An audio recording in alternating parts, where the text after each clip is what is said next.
सुंदर बोलतात अभंगाच्या शेवटच्या चरणामध्ये महादेव म्हणे गुडै क्षुदंड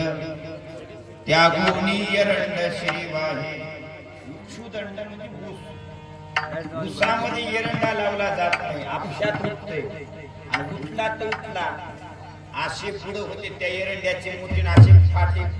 दन दन महाराज दाबी ते असं त्या ऊसाला का नाही ऊस आडवा पाडते ते एरंडा ऊस आडवा जरी पाडला तर ऊस कांडो कांडी वाढतच जाते आणि कांडो कांडी ऊस गोड लागतो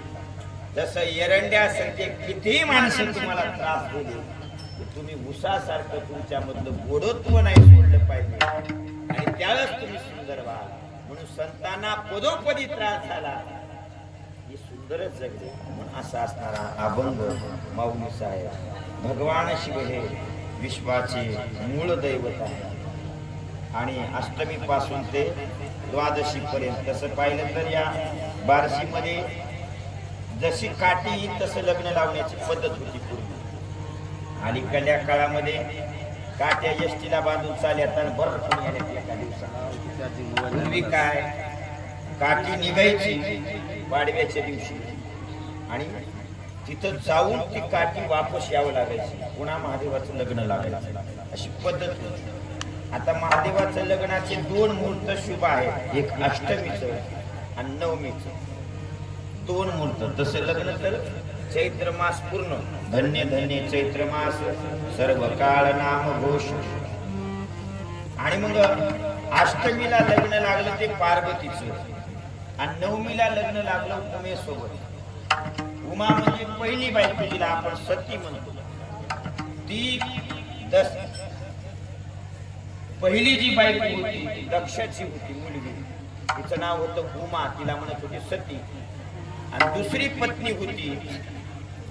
ती होती हिमालयाची मुलगी तिचं नाव आहे पार्वती तिनं पार्वती म्हणजे शक्ती आहे आता महादेवाला लग्न का लावलं लोकांनी महादेवाचं लग्न महादेव ही विश्वाची मूळ अधिपती आहे शक्ती आणि शिव दोन्ही एक झाल्याशिवाय कौटुंबिक सौख्य मिळत नाही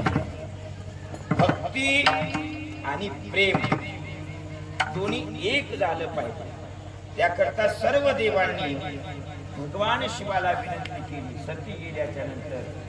तो स्मशानामध्ये जाऊन बसला साधना करत बसला होता त्यांना विनंती केली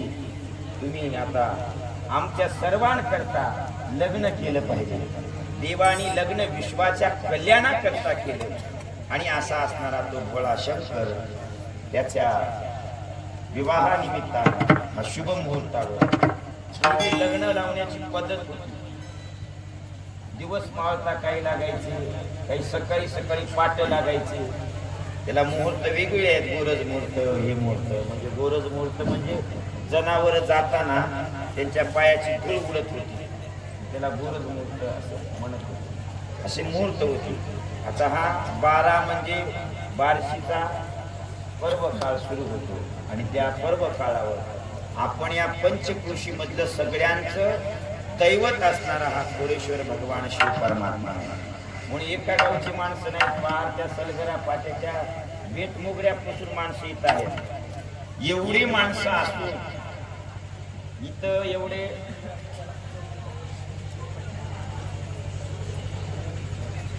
कितीला म्हणायचं 12 वाजता केले चाल म्हणायचं एवढ्या माणसं इथं आलात आपण या परिसरामध्ये म्हणजे ते आमदारा वगैरेला बोलून त्यांना सगळी सोय करायला हवी कारण हे माणसं बघा कुठं बसली जाऊन काही पिढ्याचं काही झालं तर उगाच महादेवाच्या लग्नाला जाऊन झालं म्हणायचं काम आलं करायचं म्हणून थोडं आपण सगळे हे झालं सोयी केलेली आहे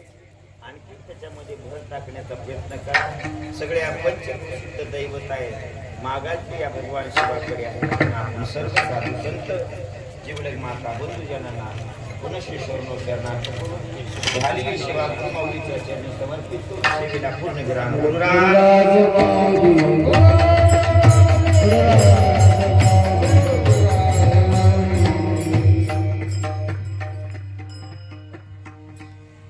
धावत्या वेळामध्ये एक साल होईल साल झाल्याच्या नंतर लग्न लागलं, नंतर आरती होईल. कोणी उठू नका जागेवर, मधले माणसं सुद्धा बोलू नका शांत पद्धतीनं. मग ते इकडून तिकडे तिकडून तिकडे फिरू नका, तुम्हाला विनंती आहे. बाबू सावकार बेलुरे पुढे म्हणतील रमाकांत महाराज स्वामी सांबर्गेकर त्यांना साथ देतील.